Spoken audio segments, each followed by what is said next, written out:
Welcome back to Morning Joe. It is 13 minutes past the hour. Interesting. Joining us here in Washington, we have leader of the House Democratic Caucus, Congressman Hakeem Jeffries of New York, also new to the table. Washington bureau chief for USA Today, Susan Page, is with us. And White House editor for Politico, Sam Stein. Hi, guys. How are you feeling this morning, Sam? I feel great. Are you sunny, optimistic? I mean, You're not my really usual ever. Sunny optimism. Oh, so that's not very much. Never. Okay.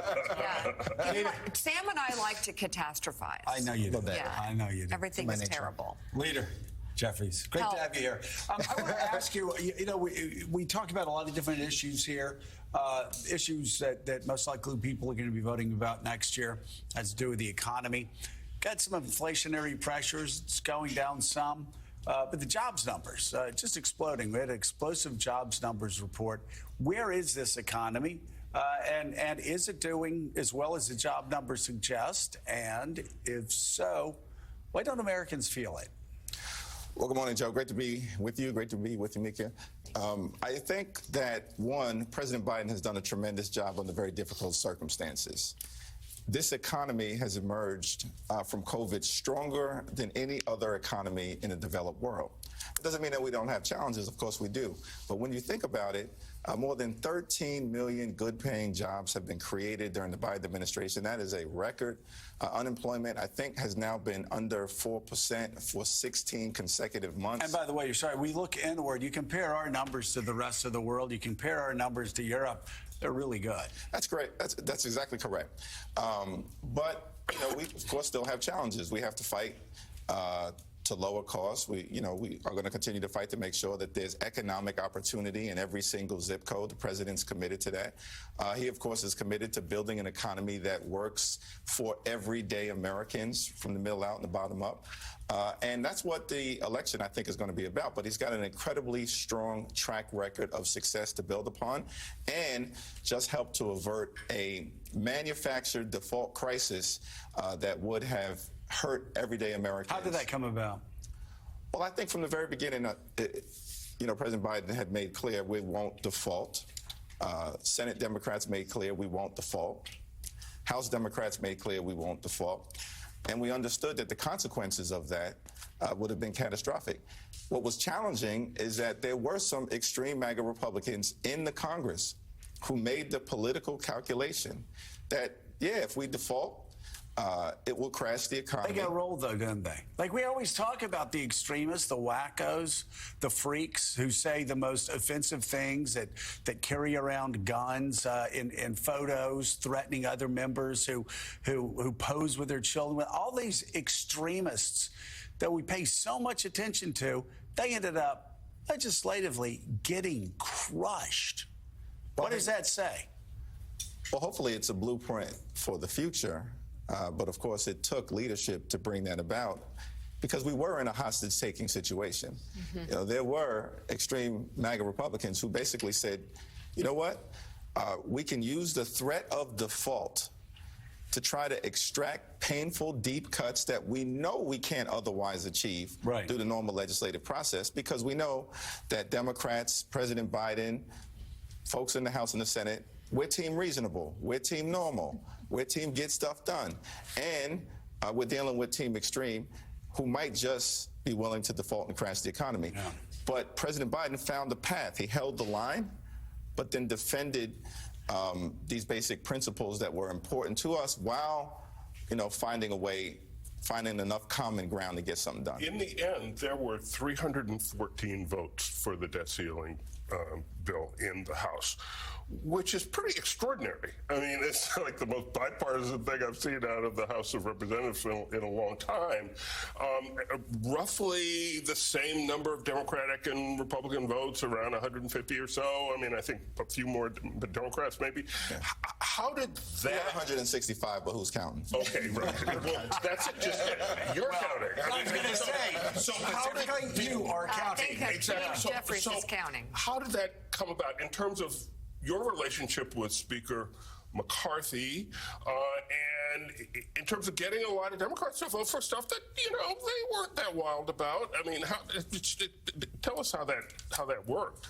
Well, clearly there were a few skirmishes in some areas where there was concern, whether that was in the permitting space or around the SNAP program, although the Biden administration did a tremendous job of negotiating, a resolution that actually, because of the increased exemptions related to veterans or people who are homeless or people who are aging out of foster care, that actually more people will be eligible for SNAP, not less. So that was good. But I think we basically took the position that will allow everyone to evaluate the resolution on the merits, make sure that there's real engagement between the administration and House Democrats every step of the way, including when a resolution had been reached, and then allow people to make their evaluation based on the four corners of the resolution. And when that happened, I think people concluded averting a default was incredibly important. Protecting Social Security and Medicare and Medicaid and veterans and education and public safety and protecting the American people against these draconian, dramatic, across-the-board 22% cuts, that was incredibly important.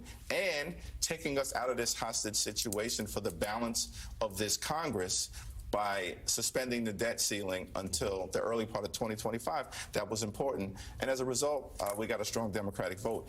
Those who voted against it also voted out of principle, objection to the hostage-taking moment that we were in. Right. What was important is everyone supported President Biden's leadership. Okay. Willie Geist. Leader Jeffries, good morning. Good to see you. So after this deal was put together, after the president signed the legislation, he took great pains to thank Speaker McCarthy, to talk about the spirit of bipartisanship that he actually ran on during the presidential campaign of 2020. It sounds this morning with your labeling of Republicans at Team Extreme that spirit may have dissipated already. But do you take anything away from that process with hopes that more things can be done on a bipartisan basis, or was that a one-off because the stakes were so high for the economy?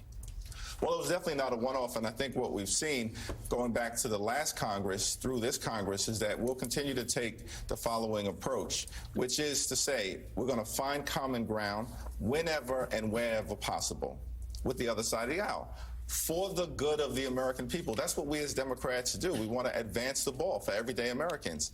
And in order to do that, often, particularly in divided government, you got to find common ground. But at the same time, as we said from the very beginning of this Congress, we're going to push back against extremism whenever necessary. We can strike that balance. And if you think about the track record of success under the Biden administration, bipartisan infrastructure agreement, bipartisan gun safety legislation, more needs to be done, but bipartisan gun safety legislation for the first time in 30 years. Bipartisan Chips and Science Act to bring domestic manufacturing jobs back home to the United States of America. Bipartisan reform of the Electoral Count Act. Bipartisan legislation to make sure we respect the right to marriage for everyone, and now a bipartisan resolution in saving our economy from a catastrophic default. That's a great track record of success that President Biden can now take to the American people, and Democrats will remain committed to finding that bipartisanship in the House whenever possible. Jonathan Lemire. Leader Jeffries, I want to get your response, though, to a far more partisan endeavor, which is some of your Republican colleagues' efforts to investigate President Biden and his family. We heard from Congressman Comer in recent days disregarding, what he said, making clear that polls are what's driving some of this investigation. And now an effort from some Republicans to hold the FBI director in contempt. Could we get you to weigh in on that, sir? Well, I think what we've seen is that individuals who pretend to be a party of law and order are really just a party of lawlessness and disorder. Joe's done a great job of pointing this out, every step of the way. These are people who supported a violent insurrection where there was an assault not just on the Capitol, but on Capitol police officers, and then refused to recognize their service, their bravery, their valor. So this is just part of that lawlessness and disorder that I think we've seen coming from far too many extreme MAGA Republicans on the other side of the aisle. They want to defund the FBI. They want to investigate FBI agents. Now they want to hold the FBI director in contempt. By the way, an FBI director that was appointed, nominated by Donald Trump. Susan Page. You managed to raise the debt ceiling without default. Congratulations on that. That was a test for President Biden, also a test for Speaker McCarthy. And there was some doubt beforehand that he could deliver his troops to do that and stay in office and avoid a motion to vacate the chair. What did you learn about Speaker McCarthy through this experience, and what does it tell us about politics going forward? Well, Kevin McCarthy and I have had a very good relationship from the beginning. It's been an open and honest and a communicative relationship, and that started back in November.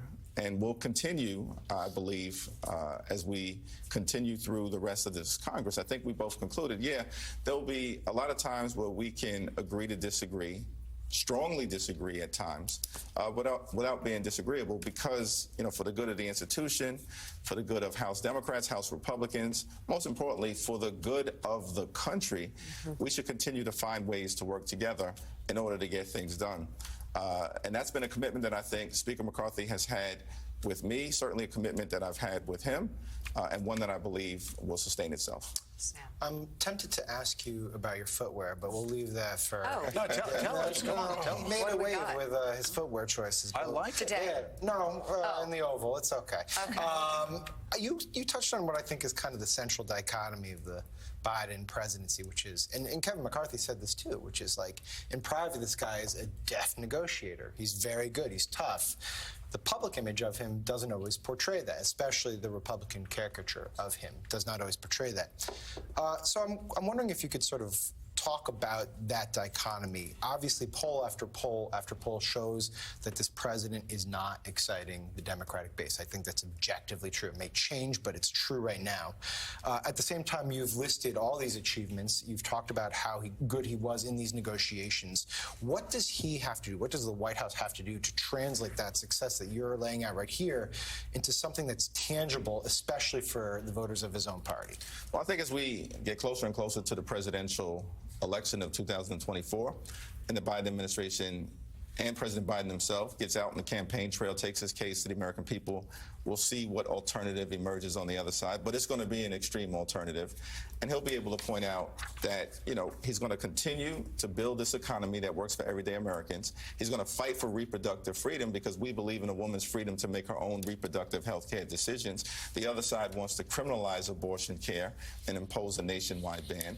We actually believe in democracy. We want to protect and strengthen Social Security and Medicare. The other side wants to end those things as we know them today, and they will continue to try to do that. We believe that everyone should pay their fair share. President Biden continues to make that point.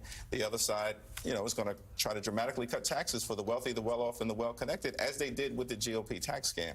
So I think once there is a clear alternative in terms of what's the other vision for moving the country forward, President Biden will have a track record and a vision that I think will be very compelling to the American people. So a choice with the opposition and not a referendum on his own record?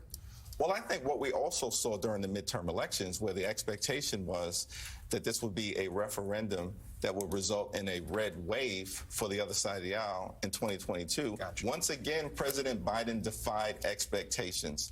It was barely a red ripple. When you think about it, we picked up a seat in the Senate, won governorships all across the Midwest and in Arizona, flipped legislative seats, including but not limited to in Michigan and in Pennsylvania, and the other side barely held on to the House of Representatives. Kevin McCarthy had promised 50 seats a year earlier. And if the New York State legislature knew how to redistrict, Democrats, it just comes down to that. Democrats would be in control of the House, too. I want to pick up on something that Sam said, Mika, that I think is so important. And something that Sam said, please, share, please. He's just checking. So this is so important, I think, for people to understand that don't know what goes on behind closed doors in Washington, D.C. Joe Biden, as you all have said, Joe Biden behind closed doors negotiating is as tough and as agile as any president I've ever heard of in negotiations. And I was talked to several foreign leaders and also talked to an aide that was with Macron when they came here. And the aide said, we went in, we didn't know what we were going to get because what we saw on TV. So we had 5 points. And President Macron was pretty angry with the United States. And there were 5 really tough, complex points. And they weren't really sure how Joe Biden would respond, if it'd be like Donald Trump and Reagan in his later years and not be able to keep up with the pace of everything. we were shocked. They said point by point by point, not only was Biden right there toe-to-toe with him, but also he understood some subtleties and nuances that they weren't even prepared for. I only say this to say this is the overwhelming consensus of domestic politicians, foreign leaders that go into Joe Biden. Joe Biden is a tough negotiator. He is cogent. I will say, though, publicly, especially when he's tired, he does not present well. Just like George W. Bush, you walk into George W. Bush's office, you go, that's the coolest guy in the world. He goes out into the East Room and he gets inside of his head and he says things that his aides would say he'd walk off stage making fun of himself. And sometimes Biden gets in his head. Again, not making any excuses for him, but there is such a dichotomy, is a perfect word. Mika, there's this extreme dichotomy between the Joe Biden in front of the cameras and the Joe Biden in front of negotiators. I know, but I will say, compared to what? Donald Trump, the former president? I'm comparing it to himself because compared to how he's being judged. He will say himself that he is who he is. He actually struggled with a stutter. These are things that are just, when people are constantly putting the camera on him, you're going to capture these moments. You're going to get them. But that doesn't define his ability to negotiate behind closed doors. And if he's laughing at you, you're in big trouble. If he's like really having a great time and is chuckling, you're in big trouble if you're trying to negotiate something. But there is a dichotomy, and there are political consequences. And Susan and Gene will certainly remember this. Bob Dole was another guy. You get Bob Dole one-on-one in his office, like, wow, get him in front of a TV camera, he's bad. Well, I will say this. President Biden, certainly incredible leader, incredible negotiator, incredible strategist, and he's strong, brilliant, understands nuance in those conversations, some of whom that I was with him and the other legislative leaders and saw it firsthand in a high-stakes circumstance. But also, if you think about perhaps President Biden's biggest moment in front of the American people this year, which was his State of the Union address. He delivered, he delivered in a big way. And it wasn't just the script. He had to face a hostile crowd of people on the other side of the aisle, and he faced them down, came off of script, did it spontaneously, and got them to publicly commit to take Social Security and Medicare off the table. Joe Biden at his finest in a public way, and in a very high-stakes environment. Leader Jeffries, thank you so much for being here. Great to have you. We greatly appreciate it. We know you got to go do some work. Fortunately, we still don't have to work. We're going to let you sneak out. I'm going to keep talking here. Thank you.